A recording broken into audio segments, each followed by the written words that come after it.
pasamos a la segunda parte del acto, hay una relación que no solo tiene que ver con la guerra civil y con la memoria histórica en el fondo de las dos partes de este acto, sino que tiene que ver también con la cinematografía, ¿no? Son dos muestras de cinematografía, una de un zafrense de ahora, como es Pepe, y otra de una persona que es natural también de Zafra y que, aunque ha estado muchísimo tiempo fuera de Zafra y fuera de España, como es Antonio Gallego Orellana.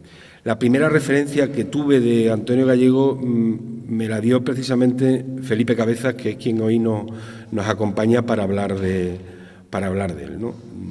No recuerdo exactamente en qué fecha, pero un poco a partir y gracias a él supe de la existencia y supimos desde la asociación de la existencia de una persona que había nacido en Zafra en el año 1924 y que después de vivir, en ese momento no sabíamos cuántos años en Zafra, y después de una estancia que en ese momento tampoco definíamos en demasía en Badajoz, acabó exiliándose en el año 44-45 a México y ahí hizo una carrera como director de cine, como escritor cinematográfico y como productor cinematográfico. Esa es la persona a la que en esta ocasión la Asociación de Recuperación de la Memoria Histórica ha considerado conveniente el otorgarle el premio José González Barrero. Para hablar de él, como digo, está entre nosotros Felipe Cabezas. Felipe Cabezas, él siempre insiste en que diga que es investigador, aunque a mí eso de investigador me suena a que puede ser un entomólogo, puede ser un tal, cuando él yo lo que creo que es un historiador. Es un historiador porque para ser historiador, desde mi punto de vista, no hay que ser licenciado o doctor en historia, sino sencillamente tener una trayectoria como la que él tiene ya como persona que ha indagado en el pasado. Tiene un libro sobre su abuelo, Felipe Granado, un personaje importante en la Segunda República, y tiene varios artículos, entre ellos destaco dos. Uno recientemente publicado en la revista de Estudios Extremeños y que son unos apuntes sobre el exilio extremeño en el que rescata a muchas personas, varias de ellas relacionadas con la cinematografía, que nacieron en Extremadura y que por las circunstancias de la guerra civil y de la dictadura franquista acabaron exiliados, ¿no? Y el segundo es precisamente su colaboración en Alboraique, la revista de la Biblioteca de Extremadura, que ha sido también un ejemplar de hace unos días, una semana, porque creo que se presentó el día 14 de diciembre, y en esa misma revista de Alboraique también aparece un texto autobiográfico de Antonio Gallego. Este es Felipe Cabezas, una persona muy relacionada, como digo, con la memoria histórica y con la investigación histórica. Es miembro también del grupo de historia contemporánea, de estudios de historia contemporánea de Extremadura, y él nos va a hacer la semblanza de este zafrense desde hace tanto tiempo exiliado en México, de Antonio Gallego Orellana. Con ustedes, Felipe Cabezas. Buenas tardes. Bueno, pues por alusiones voy a empezar comentando un poco así, no me gusta hablar de mí, pero bueno, con la querella esa que tengo entre investigador e historiador, es solamente porque, bueno, pues no me gusta atribuirme lo que no soy licenciado en historia y me considero algo investigador porque investigo. Entonces, bueno, pues supongo que con estas breves palabras habrá quedado más o menos claro el por qué siempre estoy con estas disputas con José María, para que, bueno, pues, al igual que ha salido antes en el cartel y que él me ha cogido de improviso, ha puesto historiador, no me gusta, pero bueno, no pasa absolutamente nada, tampoco nos vamos ahora a llegar más allá, ¿verdad? No sé si he dicho buenas tardes, lo digo ahora, y en primer lugar, pues me gustaría manifestar mi pesar, ya lo he dicho antes, y abundando un poco también lo que ha dicho José María, en que no esté aquí Antonio Orellana. La verdad que los que hemos tenido la posibilidad de hablar con él en estos últimos meses, la verdad que hemos podido comprobar la fuerza y la pasión con la que un señor de 88 años, que ahora el día 4 de febrero los cumplirá, pues rezuma saber y vivencias por todos sus poros, ¿no? Hubiese sido todo un lujo, ya digo, tenerlo aquí con nosotros hoy, pero bueno, ya saben que cuestiones de edad sobre todo, y luego que está pasando por una enfermedad, esperemos pasajera, pues lo han impedido, ¿no? También yo creo que, conociéndolo muy poco, pero bueno, aunque sea ese poco, hubiese disfrutado con el corto que aquí, bueno, pues hemos visto ahora mismo, ¿no? El de Pepe Carrasco, ¿no? O sea, hubiese sentido orgulloso también bueno, poder decir que esto continúa, ¿no? Y que, bueno, pues que sus pasos allí en México han valido la pena y que no pasa absolutamente nada porque ya no escriba más, aunque luego veremos que sigue escribiendo, porque hay gente que viene detrás empujando muy fuerte, ¿no? En segundo lugar, bueno, pues deseo agradecer a la Asociación para la Recuperación de la Memoria Histórica, José González Barrero de Zafra, por haberme elegido a mí para hacer esta semblanza del homenajeado, ¿no?, de Antonio Orellana.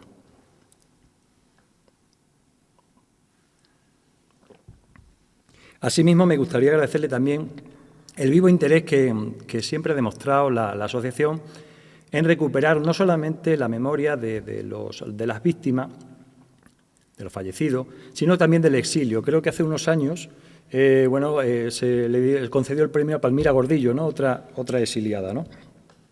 Y ahora, bueno, pues ya digo, es la de Antonio Orellana, algo que es digno de reseñar, esa recuperación de los exiliados. La recuperación de la memoria de los exiliados es un fenómeno relativamente reciente en Extremadura. Cosa lógica, por otra parte, ¿no? Se están haciendo grandes esfuerzos por recuperar a lo que comentaba antes, las víctimas del franquismo, dejando en un segundo lugar pues a la de aquellos que tuvieron que poner tierra de por medio, ¿no? Ya digo que es cosa lógica, no es lo mismo, yo muchas veces digo, aunque parezca un poco fuerte así manifestarlo, ¿no?, que no es lo mismo estar enterrado que desterrado, y entonces es lógico que se recupere primero a las víctimas, ¿no?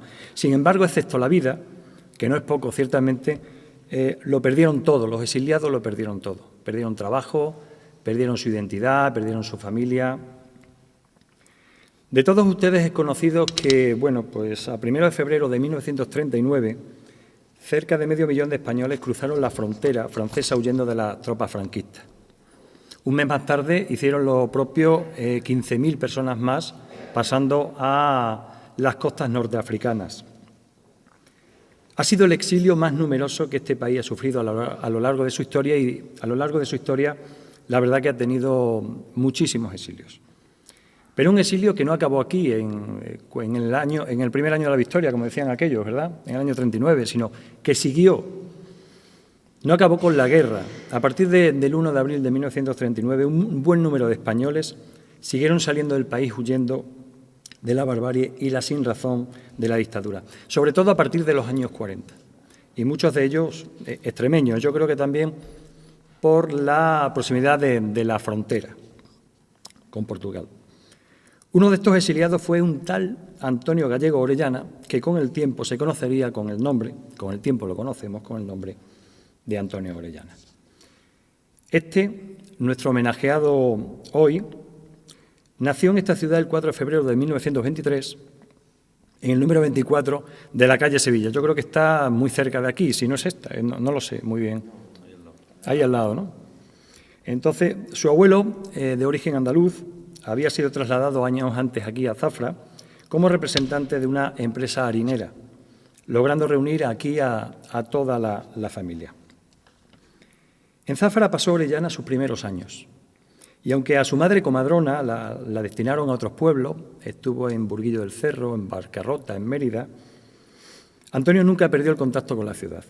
De hecho, en una de sus últimas visitas, en el año 76, después de morir el dictador, pues estuvo recorriendo sus calles, sus plazas, recordando lo que era Zafra en todas sus dimensiones.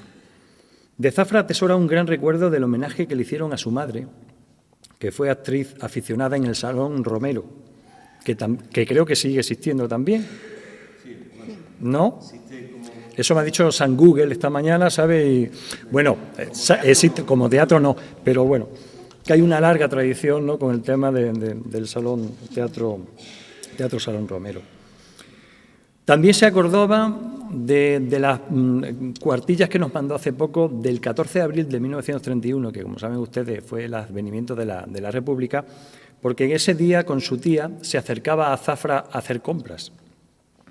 Y cómo no, también se acuerda de los merengues que compraba en Zafra y que tanto le gustaban a su abuela. Luego, posiblemente, si sigue existiendo, pues nos tendremos que pasar por ahí para llevarle a la familia. Después de deambular por algunas poblaciones de la provincia, ya le digo que Barcarrota, Burguillos, la familia entera se instaló en Badajoz. Pocas semanas después del 14 de agosto de 1936, día de la toma de la ciudad por los golpistas, Antonio Orellana iba a sufrir el mayor golpe de su vida. Su madre, Carmen Orellana, militante de Unión Republicana, y por ello posiblemente despedida del ayuntamiento, donde ejercía de comadrona del ayuntamiento de Badajoz, se iba a quitar la vida cuando ya la llevaban detenida.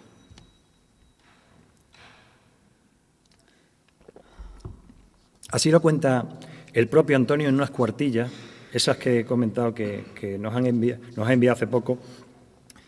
Así lo cuenta ese fatídico día. Dice: el fatídico día 21 de septiembre, mientras mi madre trajinaba en algunas cosas y mi abuela estaba sentada en una sillita junto a la puerta de la calle, llegaron un policía y dos falangistas armados con fusiles.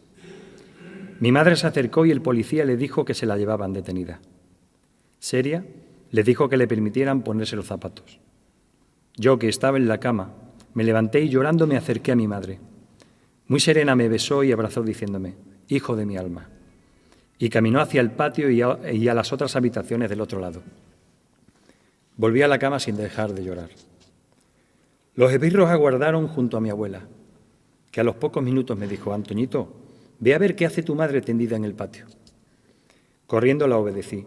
Tirada en el suelo, creo que ya muerta, la sangre le corría de la parte izquierda de su cuello hasta la coladera de la fosa séptica. Se había suicidado con la navaja barbera de mi abuelo. Un suicidio, ya lo he comentado antes, que no solo iba a cambiar la vida personal y afectiva de Antonio Orellana, ¿no? En el plano político le llevaría a crearse una cada vez más conciencia antifascista que le llegó incluso a intentar y al final conseguir tomar la decisión de huir de España, ¿no? de marcharse al exilio. Así, en el verano de 1944 sale de Badajoz con un guía que le lleva al pueblo portugués de Campomayor, un pueblo cercano a Badajoz, unos 15 o 20 kilómetros. De aquí, de Campomayor, es trasladado a un campo cerca de Alburquerque, donde se encuentra con un buen número de españoles también refugiados.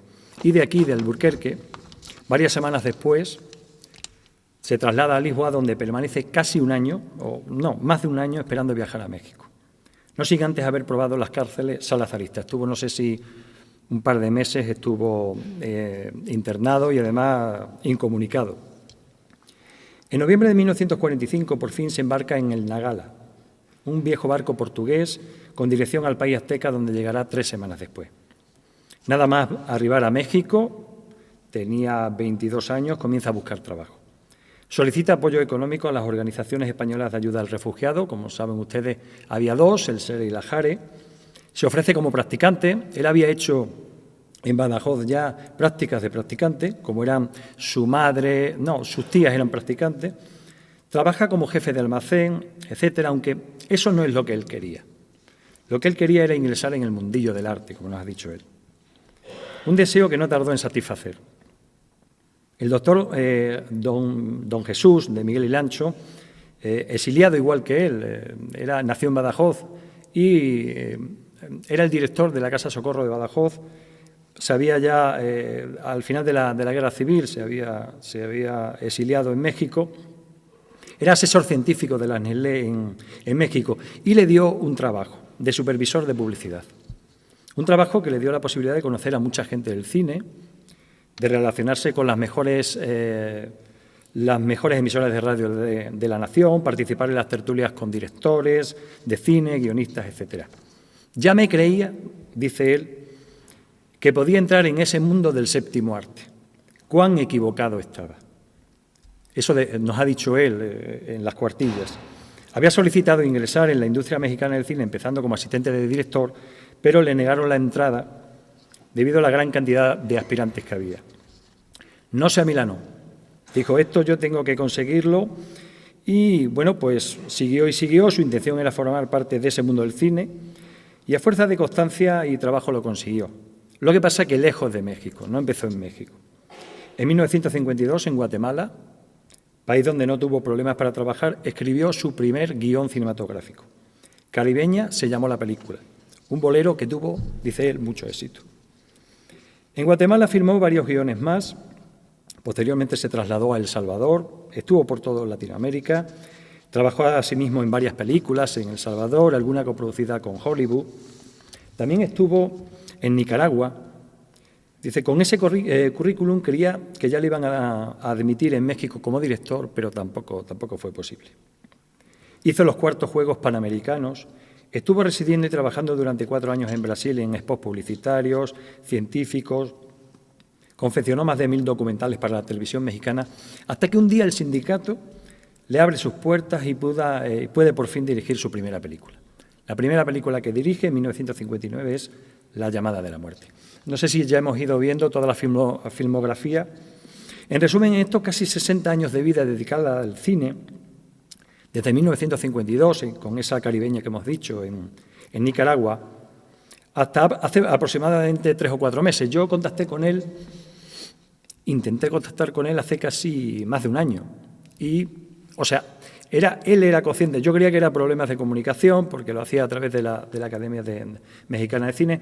Creía que no llegaban mis correos. No, le había llegado. Lo que pasa es que me decía que estaba tenía mucho trabajo porque estaba ultimando el último guión, que ahora diré cuál es. Ya digo que hasta hace unos meses ha estado trabajando. Lo ha sido todo, Antonio Orellana lo ha sido todo en la gran pantalla. Él, aparte, bueno, además de trotamundo y castúo, que él se define así, ha sido asistente de director, guionista, productor y director de más de 200 películas. Ya digo que ha tenido que salir en la pantalla pues la amplia filmografía. Sería interminable citarlas todas, evidentemente, por eso vamos a apuntar algunas solo. La serie de 10 películas del Zorro Escarlata, las 5 primeras películas del Santo como protagonista, una serie que crearía un nuevo género cinematográfico, El correo de Pancho Villa, La sotana del reo, El vampiro T por 8, Tambo, que también dirigió, Caminantes si hay caminos, El bohemio del barrio, o las 2 que aparecen también en el PowerPoint, los carteles, que son Viaje fantástico en globo y Violencia a domicilio. Y un largo etcétera, hasta llegar, ya hemos dicho, a las 200 películas y la que ha escrito recientemente, que se llama, pásmense ustedes, a ver si la podemos traer, El aquelarre de los vampiros. Claro, yo lo que pasa es que no domino la ciencia cinematográfica, y entonces me decía, es como todas las películas de vampiros, pero no es lo mismo, ¿sabes? No es lo mismo que todas las películas de vampiros. ¿Usted conoce alguna de vampiros? Digo, sí. Dice, pues no es lo mismo. Digo, bueno, pues intentaremos verla. Una inmensa filmografía que, a tenor de los títulos, más bien podríamos considerar de serie B, es decir, de bajo presupuesto, a lo mejor son con actores que bueno, no son muy conocidos, cine como mero arte para el divertimento, para el consumo popular, un cine en algunos casos comercial, de lo que él no ha renegado y que lo ha dicho, pero cine al fin y al cabo. También ha elaborado infinidad de espacios divulgativos, programas para la universidad, la serie en México a través de los libros, especiales para televisión, para radio, ha escrito en revistas culturales, alguna que otra novela. No sé qué ha dejado de hacer este hombre.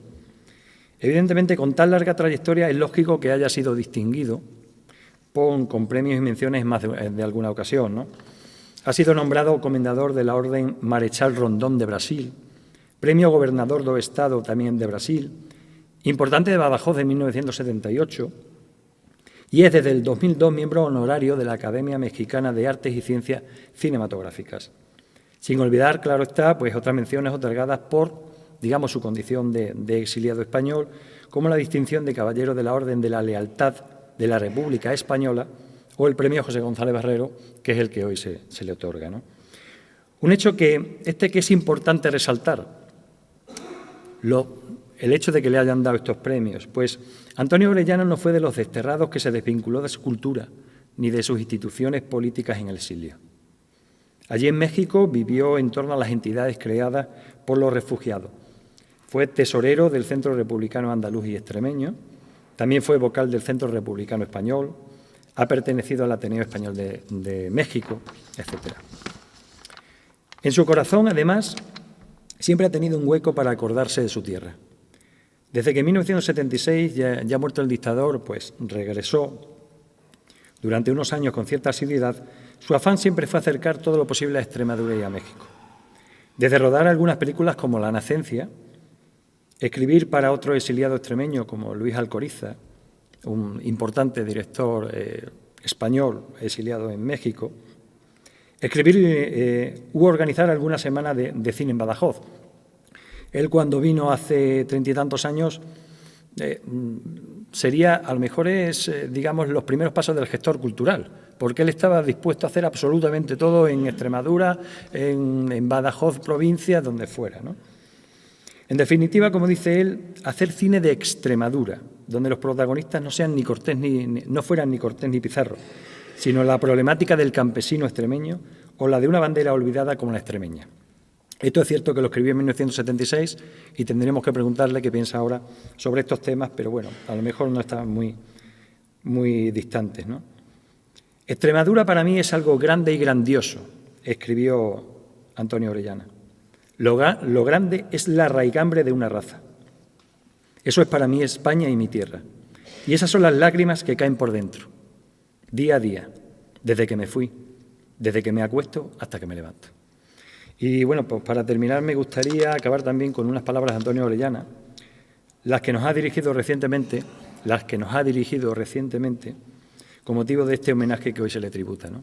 Dice: solamente, dice Orellana, me falta darles mis más emocionadas gracias a la familia de don José González Barrero, a la asociación y a todas esas personas que mantienen viva la llama de la memoria histórica.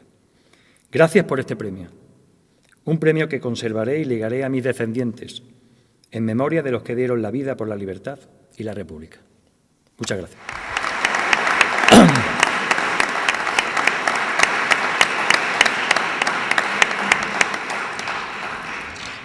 Hay que decir que todo este acto se está grabando para enviárselo a Antonio Gallego, ¿no? Junto a otras cosas, junto a la propia placa que atestigua el premio, y en fin, a otros recuerdos, un poco para que él tenga también un recuerdo de este día. Bueno, vamos a proceder a la entrega. La entrega es una entrega simbólica, sin duda, porque él no está aquí y, por tanto, va a ser el propio Felipe el que recoja la placa que normalmente otorgamos a los premiados. Pero antes hay una pequeña sorpresa.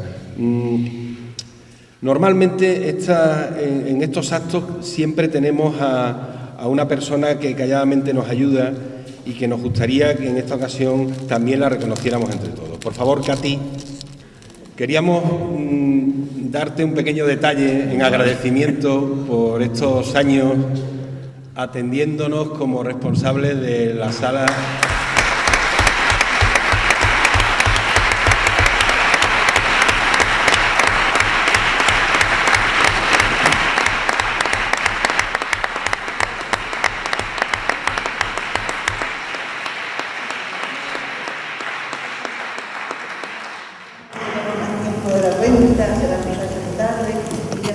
Es mi trabajo, lo hago con muchísimo gusto, como todos ustedes me conocen, y la verdad que esto no. Eso porque lo hacen con mucho gusto y es mucho trabajo. Para finalizar este acto y antes de ceder la palabra a la presidenta para que lo cierre y entregue la placa a Felipe Cabeza para que lo traslade a Antonio Gallego Orellana, recordar que reunida en Zafra la Asamblea de la Asociación para la Recuperación de la Memoria Histórica José González Barrero y tras breve deliberación decide otorgar el premio José González Barrero en su edición 2010 a Antonio Gallego Orellana, natural de Zafra, exiliado, residente desde hace 65 años en México, guionista, director de cine y miembro honorario de la Academia Mexicana de Artes y Ciencias Cinematográficas. Antonio Gallego Orellana es un exponente aún felizmente vivo del exilio cultural español provocado por la dictadura franquista. Su relevancia cinematográfica en Latinoamérica y su peripecia personal como trasterrado le convierten en un ilustre personaje zafrense y extremeño lejos de su patria. Esas son las razones para que la Asociación de Recuperación de la Memoria Histórica de Zafra le haya considerado merecedor del premio José González Barrero en su edición 2010. Libertad. Buenas noches. Y ya poco me toca a mí que decir, porque entre los dos investigadores y historiadores han dicho todo de este señor. Pero sí quiero decir que yo me he sentido, todos los años me siento contenta con quien le damos el premio, porque todos se lo merecen y han sido personajes importantes. Pero tenía yo una gran satisfacción que viniera. Estaba yo más ilusionada que él, porque es que es un personaje tan importante en el exilio, en México, y que sea de Zafra, porque si es un extremeño, pues bueno, también muy contenta. Pero es que es de Zafra. Y un personaje importantísimo, que toda la cultura española se fue, no solo él, tantos y tantos, dando su talento para los demás, y nosotros estábamos en la oscuridad. Por eso tenía una ilusión muy grande, pero el pobre es ya mayor, y un accidente que ha tenido, su enfermedad, no ha podido ser. Pues bueno, vamos a hacerlo, y quiero que esto lo va a escuchar y lo va a ver él. Quiero decirle que siento infinito de no estar presente, porque para mí yo tenía más ilusión, como he dicho, que él, en verlo y enseñarle su pueblo de tantos años sin estar aquí. Y me siento pues muy orgullosa de que lo aceptara nuestro premio y se sienta tan halagado y tan contento. He hablado con él por teléfono 2 veces y me tiene 1 hora hablando, me habla de Zafra, del Salón Romero, es que parece que está aquí, y con mucha ilusión que tenía el hombre. Iba a venir con su hija, no ha podido ser, lo sentimos de veras. Este año estamos dando el premio en el 2011 y es el del 2010 y no podíamos retrasarlo más, esperando que se pusiera mejor. Y que le deseo mucha salud y unos añitos más de vida, y que no olvide que su pueblo y España no los olvidan. Que estamos desde hace bastantes años, no los que debíamos de haber estado, pero bueno, que no los olvidamos y los tenemos presentes, y que viva México por haberlo acogido, a él y a tantos españoles. Nada más.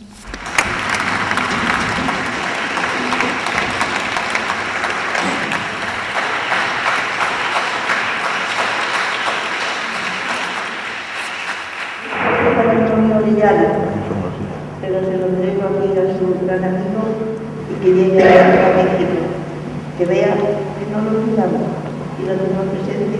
Las Zafras se sentirán contentas cuando vea y oiga que un señor tan importante es nuestro paisaje. Aquí lo tiene.